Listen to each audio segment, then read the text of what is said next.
Welcome, guys, to Metallarium Pages. It's a great pleasure to talk with you about Deliquescence, this new album, Savior and Slayer, and more things related to the metal world in general. So we started by asking, how are you doing today? How is the band over the last couple of years? Because your previous album was released 2 years ago. Mm. Yeah, we're good. We're good. Thanks for having us. Thanks for having us on. Appreciate it. Yeah.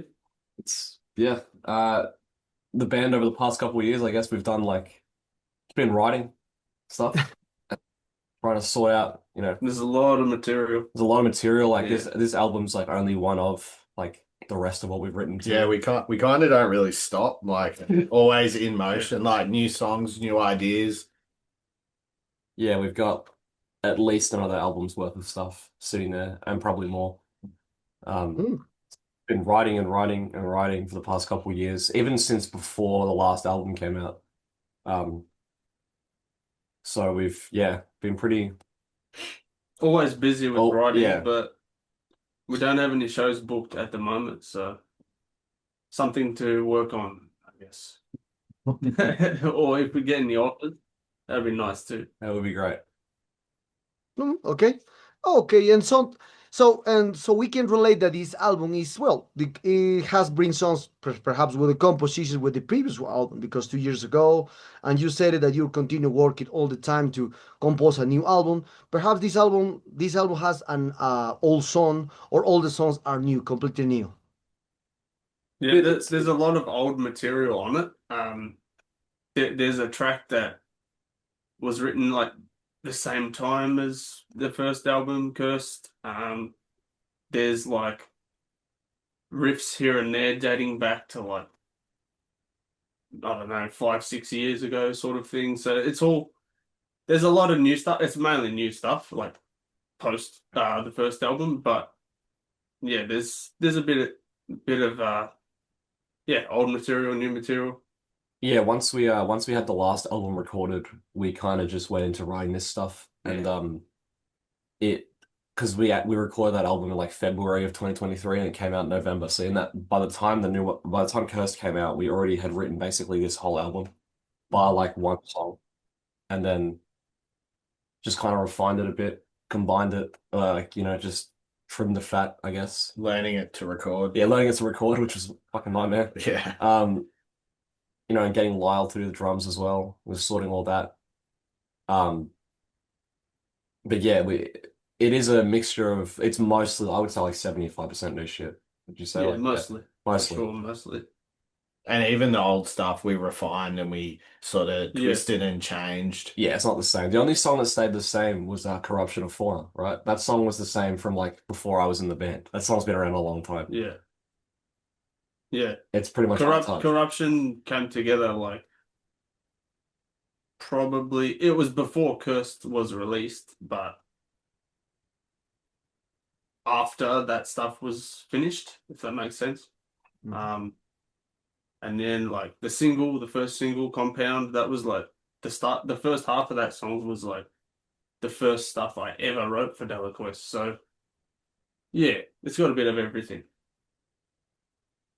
Okay. So one detail that I denoted in both albums, in the first album, The Curse with Malevolence, and this new Savior, I saw that all the time you feature some people. For example, for these new albums, Devin Swan for Sangi Sogabok, and for the previous album, you release another feature. So what for you is why you can all the time in these two albums feature some people in your albums? Is there any special meaning, or perhaps they proposal? So I want to be featured in your album. Sure. So on the first release, Jim Beach that plays in Pyrexia is a good friend of mine. I know him from traveling over in the States a lot. So it was sort of something that me and him had talked about for a long time, getting him on a track, because he's one of my really close friends. And I sort of sway to the idea of, I like to get people that I have some sort of working relationship with, an actual friendship, because it's always fun to get your mates working on projects and working with stuff with you. Yeah. Yeah, a lot of every guest spot we've gotten so far, we're good good friends with, or it just adds a different dimension to the sound too, which is always interesting.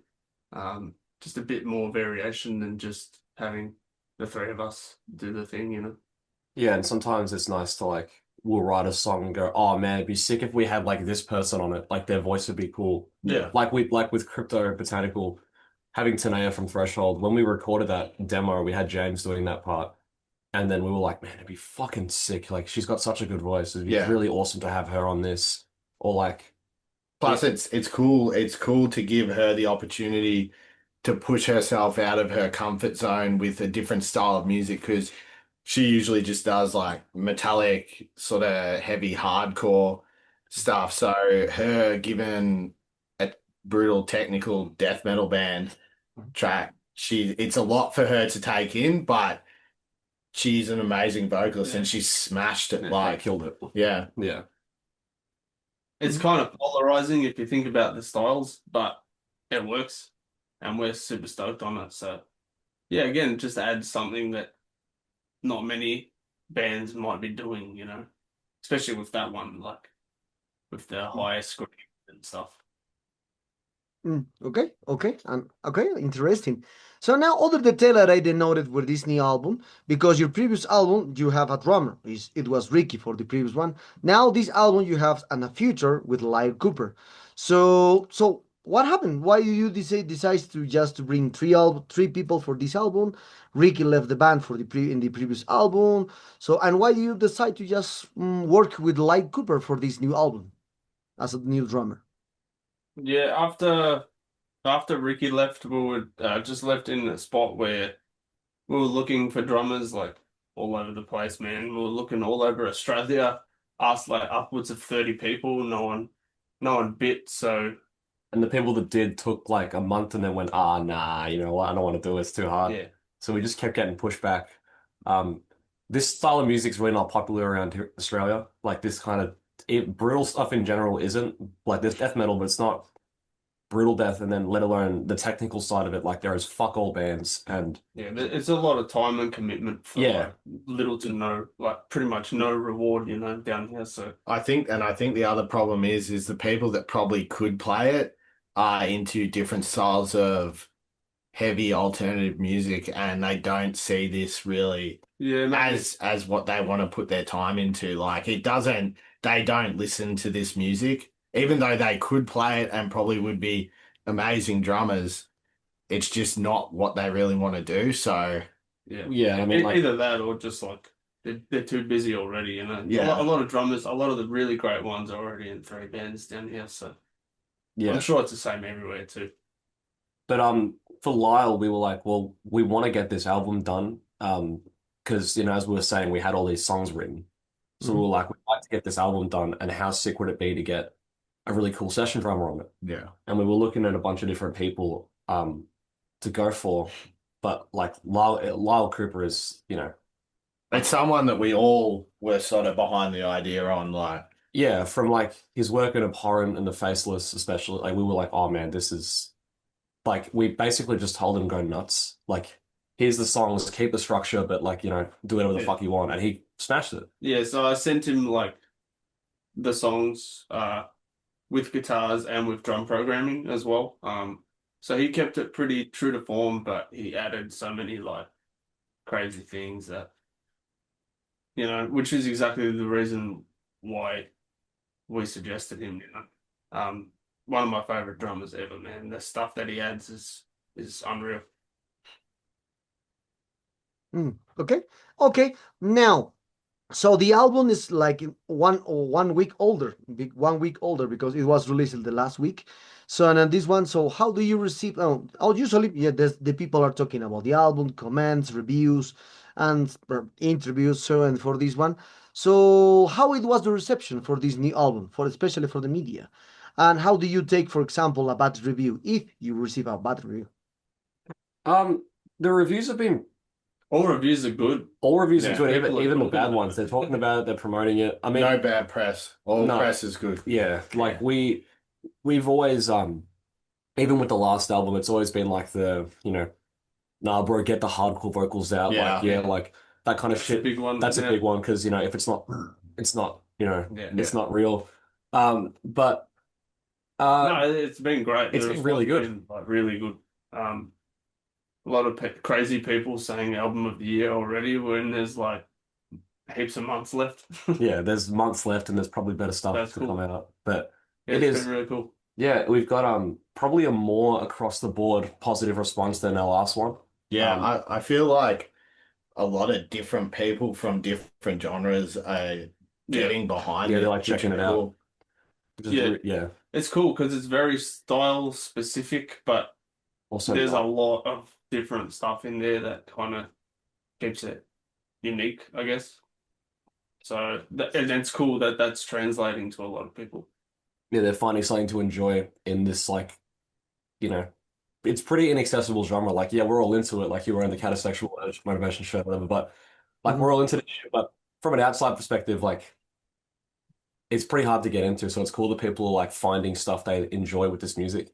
Yeah. Um, especially with all that different influences coming into it. And they're like, you know, it's just cool to see people not only support your releases and support your stuff, but also genuinely enjoy it and find bits they like.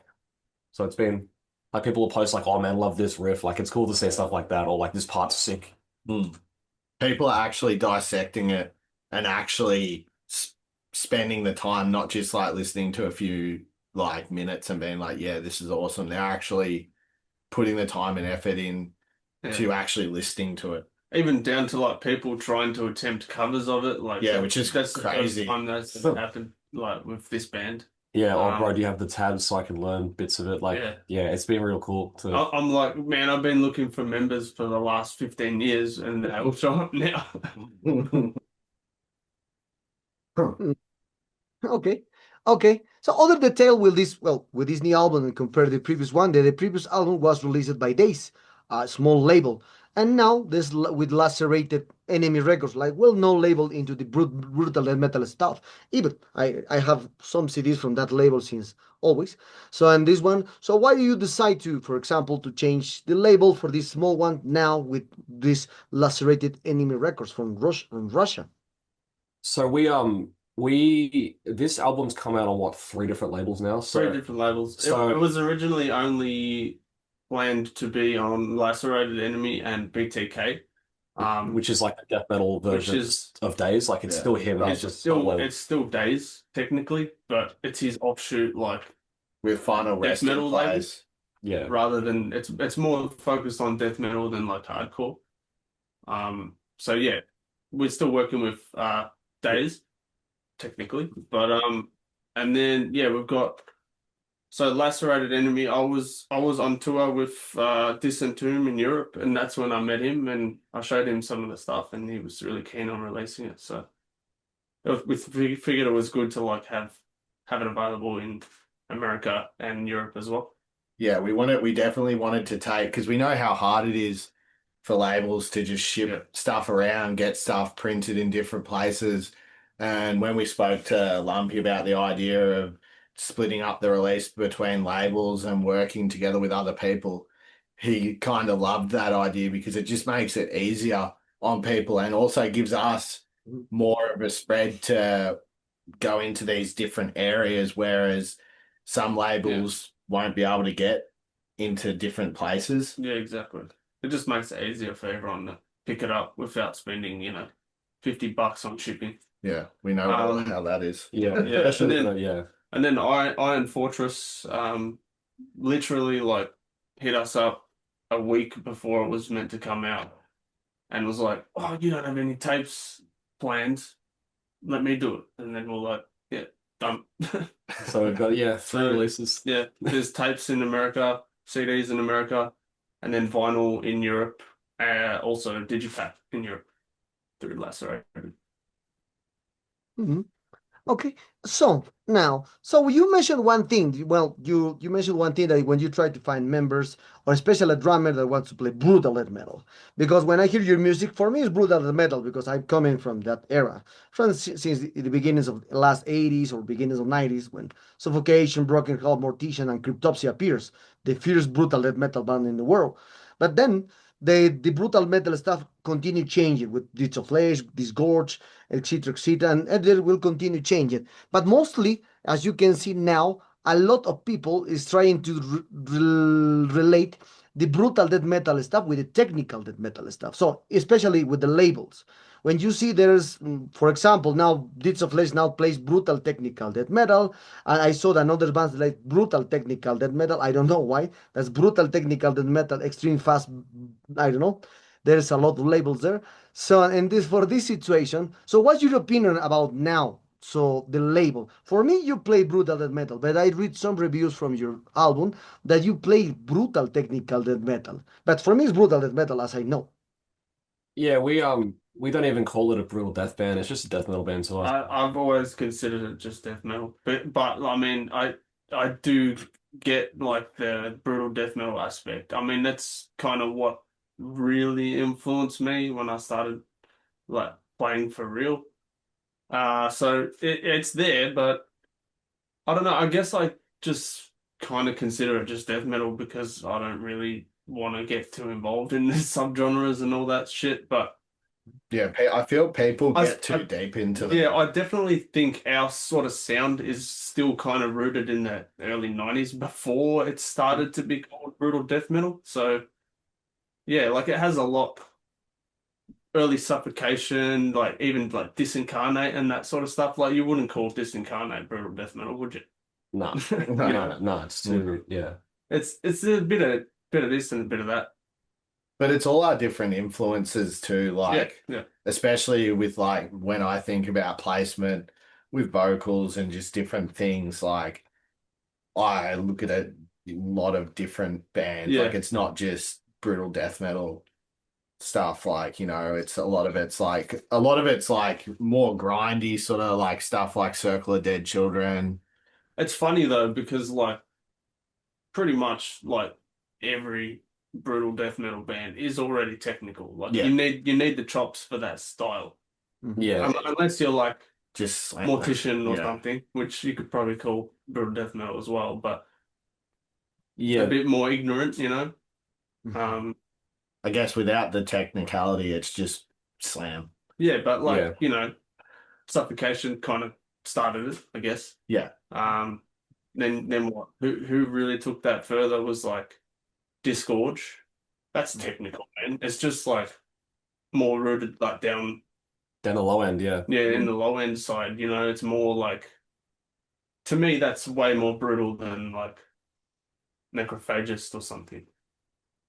Yeah, that Even though they're great, like they're absolutely sick, but it's way more brutal than that style, I think which is technical, considered technical, you know. I, It I, is. I think brutal tech is almost like it's a bit much to call stuff brutal because I was saying like It's like you're trying to make it sound you're trying to make it sound smarter or something. You know, like it's brutal. Like I know Give it a degree. Yeah, given a degree and a hat. I do get why people call some bands brutal tech if they're like playing real brutal death metal style riffs and they have more like notey kind of like necrophagist style stuff as we we're just saying, but I think it's a bit much. I think it's dividing shit up too much to be like, oh man, I play in a brutal technical death metal band.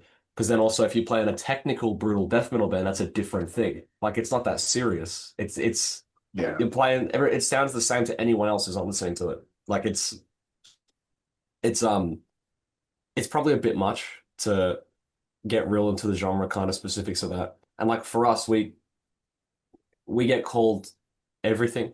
Like brutal death cross hardcore. We've gotten called quite a few times, because we've got a few breakdowns. Or brutal technical death, or like just we call it standard death metal. Like it's I don't know. Oh man, we get compared to everything. Like someone said we sounded like Converge the other day. Yeah, we're apparently we're mathcore too, which is sick. Yeah. Yeah, so I think the genre I'm gonna coin the term dense death metal from now on. yeah. Like Dense. dense. Okay, okay. Now talking about more about the promotion for this new Savior and Slaver. So, what kind of promotion do you have? Perhaps you will release a couple videos, Perhaps you will present some gigs there in Australia or in Europe because you played with this entombment in Europe. Who knows? And also, you said it that there is not a good drummer that played this kind of brutal element in Australia. So how you will figure out when the opportunity came? We have a drummer. He's not here, but we have a drummer. He lives in New Zealand, so that's how far out we had to look for a drummer. That's the pretty much the only reason that we haven't like gotten shows planned just yet. Like we want to really plan something to make it worthwhile for him and for us to just to fly him over and everything because Yeah. it's almost $1,000 to fly him over and back. Not that money's really like a super big issue, but it's like, you know, if we're gonna do it, we do want to make it worthwhile and something really fun for all of us. Yeah, like you don't want to get him all the way over here and learn 30 minutes of music or whatever, and then One show. boom, like one set and you're done.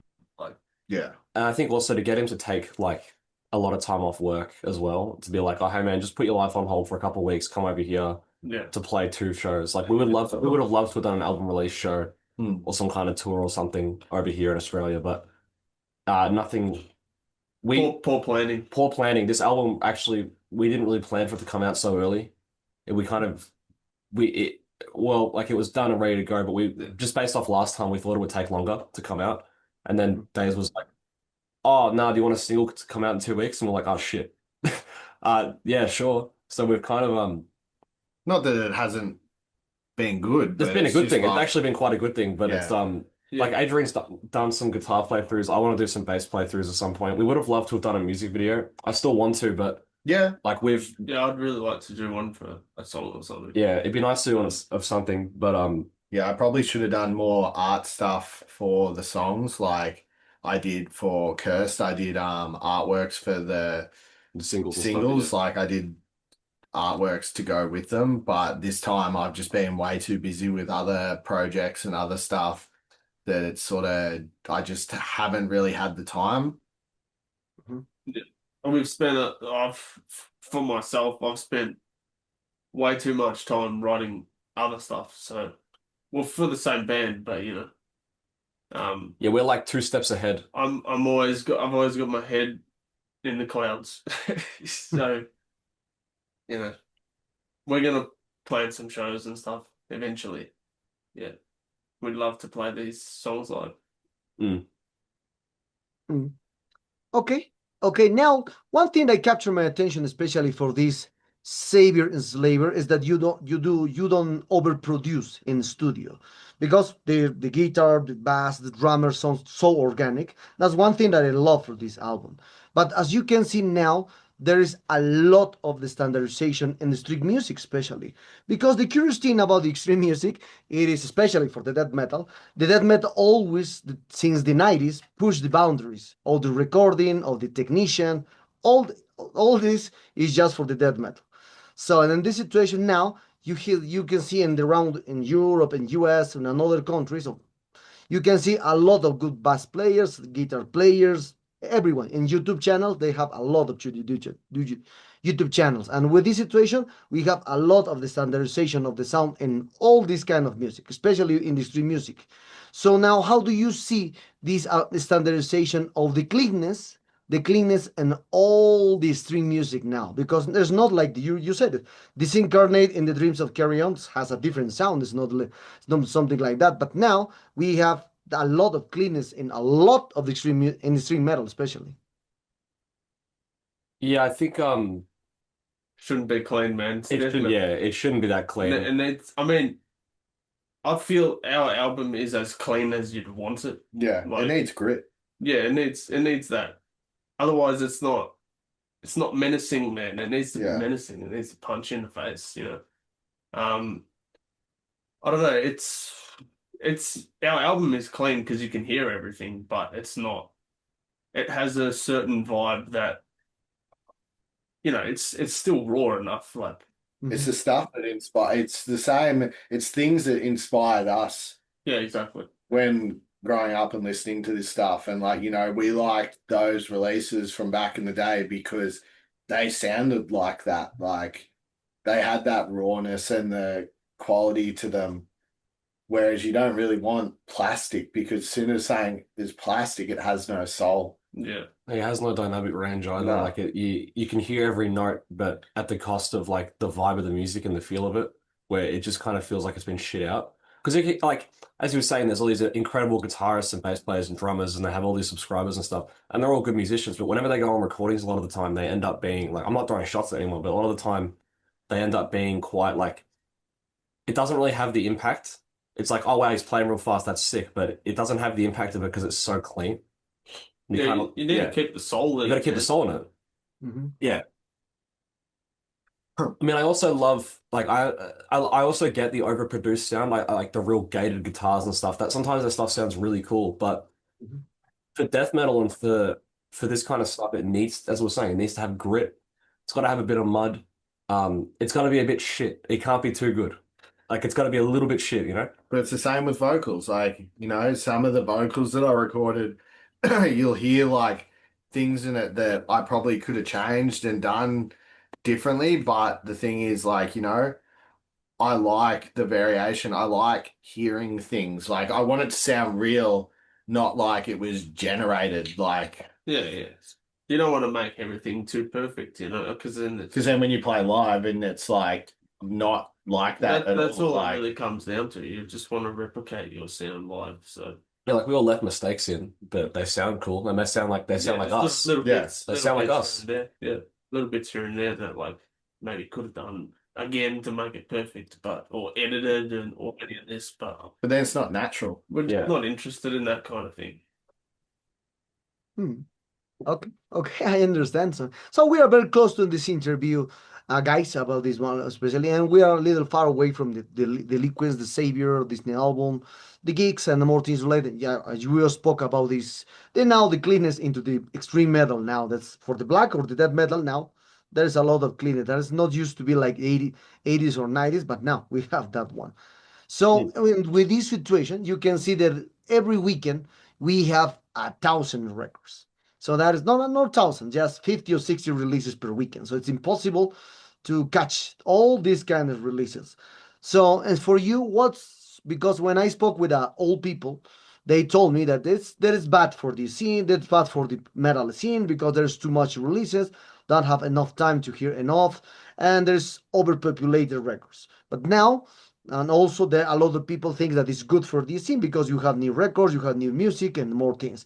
Well, there's a divide opinions for this one. So as for you, what's your opinion about these overwhelming releases in the metal industry? I think it's bullshit. You can you can have as many releases as you want for it shows your genre's thriving. You might not be able to catch every release when it comes out on the day, but you know, the three of us enjoy going back and finding albums that we missed or like Yeah. hidden gems and underrated shit we've never heard before that could be from 20, 30 odd years ago. It's nice to find hidden gems and find albums that are really cool that got overshadowed. And it sucks for the band, but the albums got overshadowed or stuff. It's always I think that's a really stupid argument of like, Yeah. oh, dude, there's too much coming out now. Like, yeah, people have lives. They can't spend all day, every day listening to music. But It's a very jaded opinion, but just like with anything, there's pros and cons to it, you know? yeah, Like, yeah, it can be super hard to keep track of everything coming out, but it's very cool that it's so easy to do nowadays. yeah, you can find Simple as that, yeah. you can find a band that sounds like what you want to hear pretty much. Like there's probably like you could find anything really now. Like you want to hear a certain type of death metal with this influence or this influence, you could find it. Well, I think, yeah, the thing with all the streaming sites and the internet, it's like so different to when I first got into this stuff where all my, like, I have like over what, maybe I reckon probably almost 1,000, 2,000 CDs. And most of them are demos and stuff that you physically can't hear unless you own.